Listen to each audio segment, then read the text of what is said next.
Dia, edição número 153, já está com a gente aqui, doutor André Germano Leite. Muito obrigado pela vinda aqui ao vivo no estúdio da Rádio Caxias. Tudo bem, doutor André? Tudo bem, Meneguzzi. Um prazer estar aqui com vocês e com os ouvintes da Rádio Caxias. Esse livro aqui, Por Trás da Máscara, Visões de quem enfrentou a pandemia da Covid-19. Claro, o senhor já falou inúmeras vezes sobre ele, em várias entrevistas, mas o que chama a atenção é o seguinte, foi o mais vendido na Feira do Livro, isso não é novidade, mas está se tornando um dos livros mais vendidos da história de Caxias, é isso?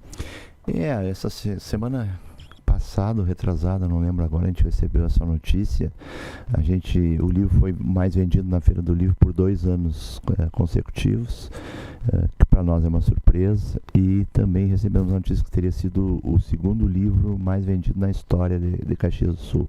Para nós é uma alegria, porque primeiro é um livro que foi feito sem muita expectativa de comercialização, alguma coisa assim, até porque é um livro cuja 100% da renda é revertida para uma obra social, né, o Recanto da Compaixão, lá do Frei Jaime Betten, né, do projeto Mão Amiga. Então não há perspectiva nenhuma de lucro. O livro foi feito mais para ficar como um documento histórico para Caxias, para o Rio Grande do Sul e para o Brasil, de como os profissionais de saúde enfrentaram a situação da pandemia. Você vai encontrar milhares de livros sobre a Covid-19, mas livro que retrata as emoções dos profissionais que enfrentaram a pandemia. Acho que esse é um dos poucos que temos. Eu devorei o livro, viu? Muito bom, já li as 600 páginas aqui e por coincidência, olha só a coincidência. Não assusta o pessoal com 600 páginas. 600 páginas, mas como diz o Marcos Kist aqui, todo domingo com dicas de livro, se não consegue ler 600, devorar, lê 10... Depois lê mais 10, isso. Vai lendo 5 até chegar no final, né? Mas, de qualquer maneira, ele é muito agradável, tem 600 páginas, mas tem fotos, tem frases, enfim, não são só textos. Sim. E, por coincidência, doutor André, eu vou uma vez por semana para Caravaggio. Coloco os pés na terra lá, olho aquela paisagem, dou minha rezada e vou embora depois. E como um pastel também, né? Eu não muito posso bom. Mentir, como um pastelzinho lá de queijo. E aí, no dia que eu fui para Caravaggio, eu estava lendo o capítulo 37 do livro. E aí, o capítulo 37 trata exatamente, abro aqui, vista do Santuário de Nossa Senhora de Caravaggio. Altar com a santa ao fundo, à direita, a minha visão. E aí tem a história, a sua história, pessoal, com a sua esposa. E eu fiquei assim impressionado com o que aconteceu. O senhor poderia dizer para nós o que aconteceu e no final, se o senhor considera o que aconteceu um milagre? Na verdade, a ideia, esse foi um capítulo bem difícil de escrever, e foi muito pensado se iria escrever ou não, porque colocar coisas pessoais em público é sempre difícil, né? Principalmente hoje num mundo que está bastante complexo, né? As relações com mídias sociais e com questões que você muitas vezes pode causar interpretações errôneas. A gente tem que ter muito cuidado. Mas como é um livro que tratava de emoções, né? E claro, agora a gente fala da Covid com muita tranquilidade. Antes a gente, já mais pro meio, pro fim da pandemia, a gente já estava levando melhor a coisa, mas se a gente se reportar lá no início, tudo fechado, medo, nós profissionais da saúde não sabíamos nada. Essa que é a verdade. Era uma doença totalmente nova. Sabíamos que era uma doença viral, mas com um comportamento extremamente agressivo, e que nós não dominávamos de que maneira nós íamos reverter essa situação. O vírus estava sempre 2 voltas na frente, né? Estava sempre muito na frente da gente, a gente estava sempre correndo atrás. Obviamente que por uma doença altamente transmissível, em que contaminava muitas pessoas e a gente via profissionais de saúde adoecendo praticamente todos os dias, o medo era um sentimento que transitava conosco 24 horas por dia. Mas não nos era dada outra alternativa. Nós tínhamos que ir para tratar os pacientes. Então, o que nos fazia ter força para isso? A fé.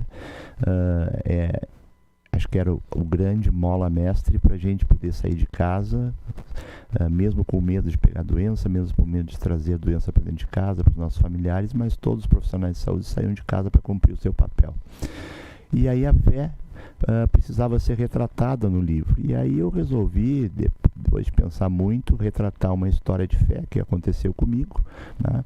E aí, dentro dessa história de fé, eu quis mostrar como, às vezes, as pessoas acham que médico é diferente. Não, médico é carne e osso, é tudo igual, a gente tem as mesmas dificuldades, a gente come o mesmo cheeseburger gorduroso que não deveria comer, a gente faz todas essas coisas. Mas até ir para Caravaggio, né? Até ir para Caravaggio, né? Comer o pastel. Mas a gente... e aí a gente retratou uma história, que foi uma história real, né? Em que eu posso contar para vocês, até porque o livro acho que já vendeu tudo que tinha que vender, né? Então não vou precisar... Eu posso dar spoiler. Esse seu livro aí tem algum autógrafo, alguma coisa assim, alguma coisa escrita ou não? Nós podíamos depois... Não, podemos se sim. o senhor não se importar de a gente sortear esse livro. Não tem problema. Para alguém que mandar recado. Já me mordeu aqui, já levou o livro. Não tem problema. É o segundo livro que eu mordo dele. É o segundo livro. Não tem problema.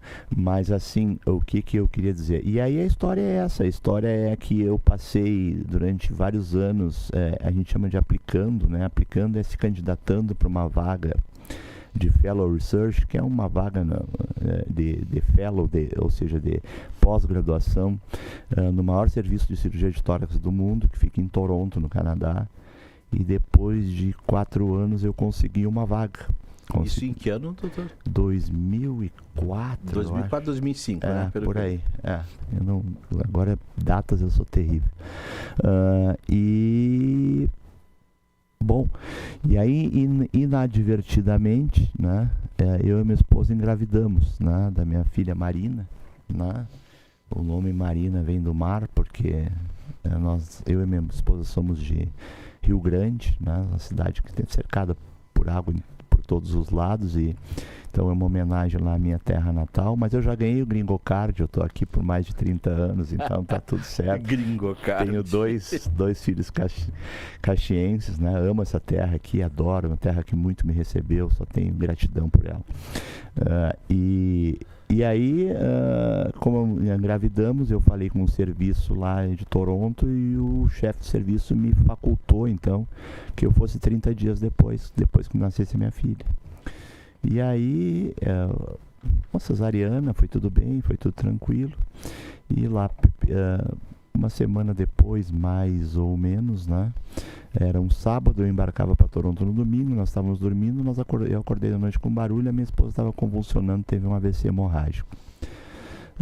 Com uma complicação do parto, né? Uma complicação tardia do parto. Foi para UTI, ficou em coma. Foi operada, muito bem operada pelo Dr. Asdrubal, mas ficou na UTI em coma, e aí foi suspensa a sedação e ela não acordava, né, durante muito tempo. E aí eu já estava meio desesperado, fui para Caravaggio, né, saí, me lembro bem que era um dia que chovia muito, era um dia que era um temporal, o para-brisa mal conseguia dar vazão ao volume de água. Cheguei lá, não tinha nada, a igreja totalmente vazia, sentei no primeiro banco à esquerda, né, e fiquei lá orando sozinho, não tinha ninguém na igreja, absolutamente ninguém. Lá para tanto ouvi uns passos, veio, não sei se era um padre, um frei, um senhor de cabelos brancos, caminhando, sentou no banco da frente, se virou para trás, né? O que está fazendo aí, meu filho? Aí eu expliquei minha situação, que eu era médico, minha mulher médica estava em coma e tal. E aí ele orou comigo, fez uma oração, né, me consolou e tal, e saiu. Só que ele saiu, foi lá na santa, lá no fundo, na direita, pegou um crisântemo, trouxe, coloca do lado dela, né? E eu agradeci, fui embora, saí dali, voltei para o hospital, coloquei o crisântemo do lado da minha esposa, né? Meio daquela choradeira terrível, né? E era terrível porque chorava eu, chorava o atendente de enfermagem, o técnico, chorava o enfermeiro, chorava o médico, o colega, porque, né, a gente, quando trabalha junto, a gente sente muito, né, as coisas. Parece que o médico tem a casca mais grossa, mas a gente é ser humano, a gente também tem essa sensibilidade. É a história de quem cuida de quem cuida. Né? É, exatamente. E aí o que aconteceu foi isso, 15 minutos depois ela acordou e eu não gosto muito de falar porque começo a engasgar. Mas assim, foi sozinho ao santuário, sentou no banco, fez as orações, apareceu um padre lá, que o senhor não lembra o nome. Se for um altão de cabelo branco, era o padre Junei, né? Que era reitor lá do santuário. E aí ele deu a flor, ele falou que fica nos pés Ele foi lá buscar. Que fica ali nos pés da Nossa Senhora, né? Eu vi porque ele saiu, foi até eu estava bem na entrada, né? No primeiro banco, ele foi até o fundo. Até não tinha combinado nada, porque ele se despediu de mim, ele foi lá, pegou a flor e voltou, fez toda aquela caminhada, uma chuvarada, e aí me disse, coloca no lado da sua esposa, e eu, tudo bem, né, eu estava desesperado, e aconteceu, alguns podem achar que foi coincidência, outros não. Eu acredito piamente que isso é obra de Deus, mas eu sou católico, estou em dívida com o Papai do Céu, porque eu não tenho mais conseguido tempo para ir à missa, mas sempre que possível a gente tenta. Agora, o senhor considera isso, porque é muito difícil falar isso com o médico, né? Ou com quem trabalha com a ciência, enfim. O senhor considera isso um milagre? Ou a oração tem o poder de também salvar alguém que esteja numa situação ruim de saúde? Eu sou católico, eu acredito em Deus, eu tenho que acreditar que tem alguma coisa diferente. A gente é técnico, a gente lida com medicina baseada em evidências, a gente sabe como as coisas funcionam, mas qual é o médico? Eu desafio o médico que não tenha uma situação de um paciente que tenha atendido, que não tenha explicação para a evolução daquele quadro, para melhor. Então isso acontece e a gente tem que ter fé. Eu acho que a fé ela é uma mola propulsora para que a gente possa vencer aqueles obstáculos que a vida nos impõe. Eu acredito nisso e assim eu levo a minha vida. E como é que foi a sua relação com a Nossa Senhora de Caravaggio depois dessa flor aí e dessa situação? Porque, olha, quando eu li, eu me emocionei lendo esse capítulo, porque eu acredito muito em Nossa Senhora de Caravaggio. E acredito que na minha vida ela fez muita diferença em muitos momentos. Eu acredito piamente nisso, né? Até brinco, disse assim, cuidado com o que você pede para Nossa Senhora de Caravaggio. Porque em algum momento ela vai te atender, né? Então tenha cuidado, né? A minha relação com a Nossa Senhora de Caravaggio, obviamente que depois disso, eu não sei se depois disso ou se antes já era isso, porque se eu fui lá é porque a relação já existia, mas eu acho que é um local, o santuário é um local de muita paz, de muita tranquilidade. Se você chega no santuário de Nossa Senhora de Caravaggio, em vez de se dirigir diretamente ao santuário, vai para a direita, ali na capelinha menor. É o que eu faço. Na bem pequenininha, não naquela antiga. Naquela da ponta lá. Então você tem ali um penhasco com os bancos voltados para o vale. Ali tem uma paz de espírito. Então toda vez que você está não só com dificuldade, mas que você precisa de um momento de reflexão, que você precisa de paz no espírito, eu sempre que posso vou lá, sento lá, né? Tem um ou dois cachorros lá que vêm, ficam do teu lado, fazem carinho. Comprar um pastel ali, tem que dividir com o cachorro. É, isso aí. Eu fico ali, fico com ele, faço uns carinhos no bichão ali e passo bons momentos ali. Eu gosto muito. Bom, nós estamos aqui, para quem pegou o Onde Andando, nós estamos conversando com o Dr. André Germano Leite, e que junto com o Dr. Vinícius Laim organizaram o livro Por Trás da Máscara, Visões de quem enfrentou a pandemia de Covid-19. Evidentemente ganhei esse livro, né, do Dr. André, autografado inclusive, li todo o livro e me chamou a atenção de vários capítulos, mas entre eles o capítulo 37, onde nós estamos falando da vida pessoal do Dr. André. Né? E de uma situação que aconteceu com a esposa dele, que foi um AVC pós-parto, é isso? Isso. Né? E que foi muito difícil. O Dr. André foi ao santuário, sentou num cantinho lá no banquinho, num dia que não tinha quase ninguém, chuvarada, rezou, apareceu alguém, um padre, disse: o que te aflige, meu filho? O Dr. André contou toda a sua história, foi lá, sem perceber, pegou uma flor, disse: coloque junto à sua mulher, que está internada, né? Foi isso que o doutor André fez. E aí no livro diz o seguinte: difícil relatar isso. Nossa Senhora de Caravaggio pegou uma flor, tal. Meu filho, coloque essa flor ao lado da sua esposa. E nunca mais ouvi o padre, né? Voltei ao hospital e lá chegando coloquei a flor ao lado da Márcia, minha esposa. Difícil relatar esses fatos, pois ainda me fazem engasgar. O fato é que depois de uns 15 minutos, Márcia abriu os olhos após 3 dias de suspensa a sedação. Poxa. Não tem como não acreditar que não, absolutamente, né? Absolutamente. A gente acredita e acredita piamente no poder da fé. Tanto que o nome do capítulo é A Fé Move Montanhas. Né? A Fé Move Montanhas. Bom, saindo do capítulo 37, vamos lá. Eu quero lhe perguntar qual foi a importância, e ela foi muito entrevistada, da doutora Alessandra Michelin, infectologista, nesse processo todo do Covid-19. Sim, porque na verdade a doutora Alessandra era... no capítulo 24. A doutora Alessandra é um profissional competentíssimo, né? E era à época chefe do centro da Comissão de Controle de Infecção Hospitalar, né? Infectologista, né? Então uma pessoa com muito conhecimento com as doenças infecciosas, e o vírus é um um tipo de doença infecciosa transmissível, e a doutora Alessandra foi incansável para nos dar suporte, nos dar orientações técnicas.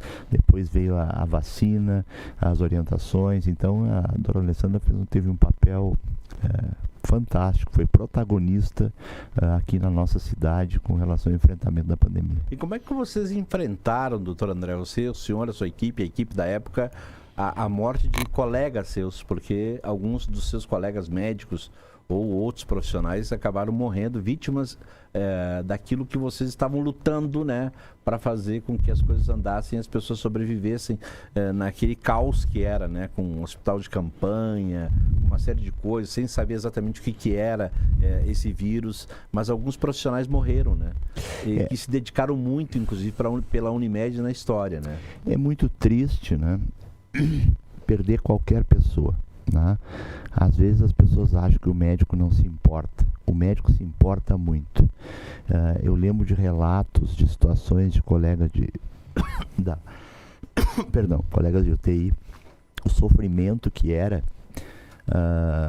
você ver pais se despedindo de filhos e filhos se despedindo de pais através de um celular, né? Através de um tablet. Agora tu cuida da mãe, tu cuida da família. Isso é uma... E aí os médicos eram submetidos, os médicos, os enfermeiros, os técnicos de enfermagem eram submetidos a isso 3, 4 vezes por dia. Era uma tortura psicológica enorme.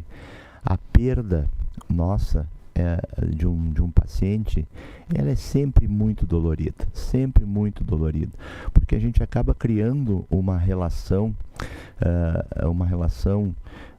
até de amor, uma relação de respeito para com aquele ser, porque é uma vida, e a gente, quando optou por essa profissão, para tratar e cuidar de vidas, mas também tudo que tem à volta, né?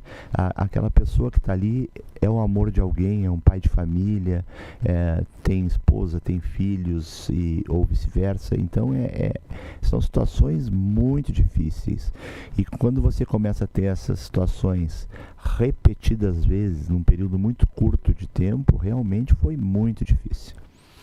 Bom, foram mais de 700 mil mortes no Brasil. Nós chegamos agora a 700 mil mortes e a gente está vendo muitas pessoas de novo tendo Covid, né? Claro, um sintoma mais fraco. Para quem se vacinou, um sintoma mais fraco. Ontem mesmo a gente estava assistindo um programa de TV e tinha alguém em link dizendo: olha, não estou aí no programa porque estou com Covid. E aqui em Caxias a gente tem visto isso.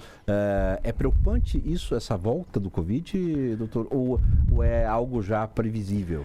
Era previsível que o vírus se tornasse endêmico, né? Que ele uma vez vamos dizer assim, que o organismo humano aprendesse a conviver com esse vírus de uma forma a não deflagrar uma resposta imunológica agressiva, né? Porque o que matava as pessoas não era o vírus propriamente em si, mas a resposta do organismo ao tentar responder à agressão, que acabava desencadeando uma resposta inflamatória sistêmica e acabava levando os indivíduos ao óbito, né?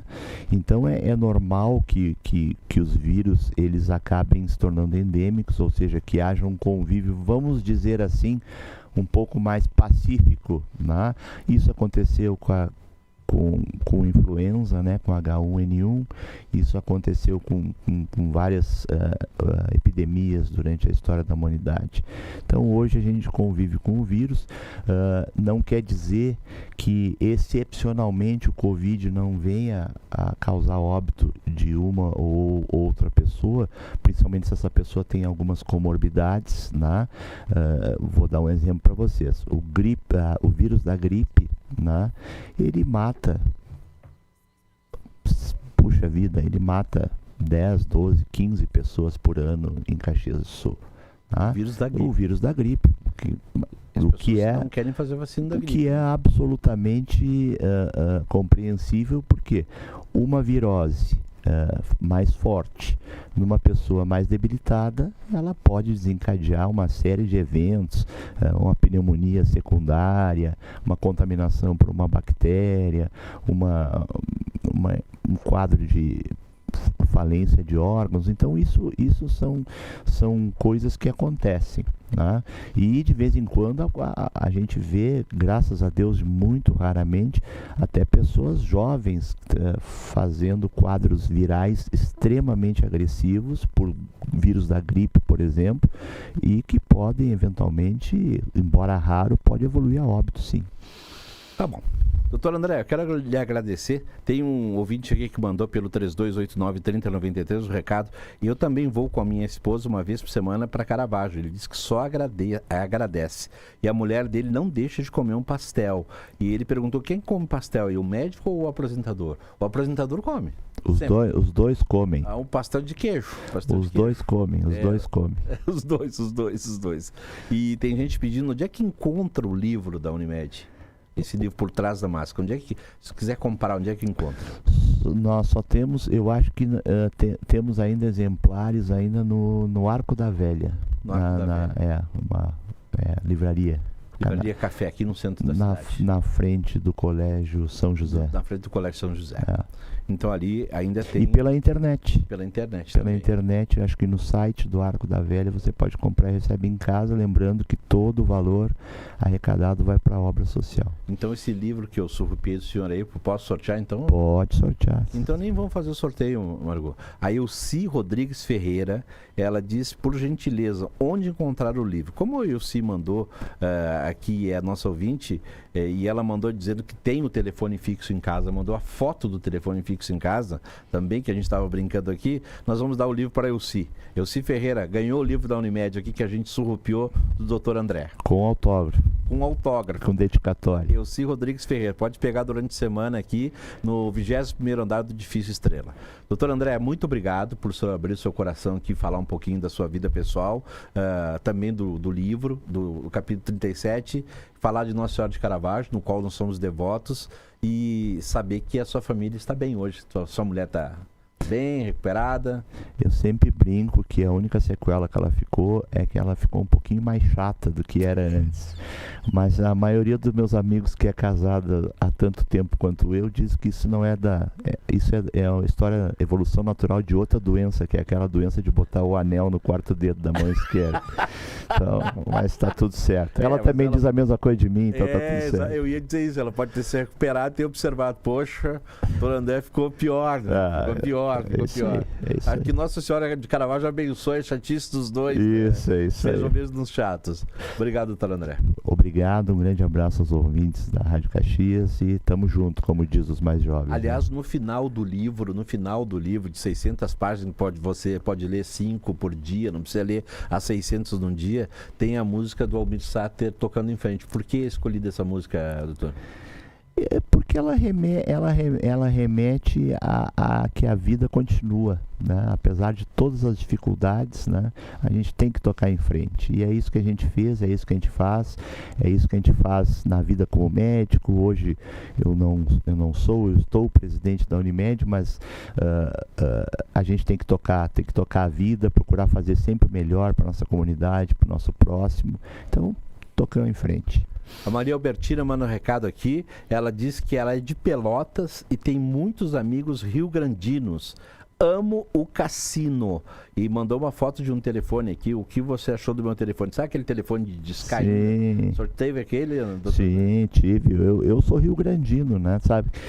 Ela sabe, então, o apelido nosso rio-grandino é Papareia. Sabe?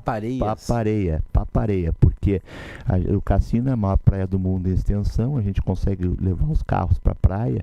E aí é muito comum no final de semana fazer aquele churrasquinho na beira do mar, com o vento batendo e a areia subindo. O carro na areia, né? Carro na areia, o churrasquinho ali, que na hora que tu vai comer, o vento bate na areia, então você come carne com areia, não precisa nem farinha.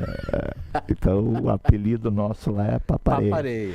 E a gente encerra então essa entrevista com o Dr. André Germano Leite em homenagem a todos aqueles funcionários e todos os servidores da área da saúde que trabalharam muito durante o período da pandemia e continuam trabalhando até agora com a música do Almir Sater tocando em frente. Vamos ouvir então.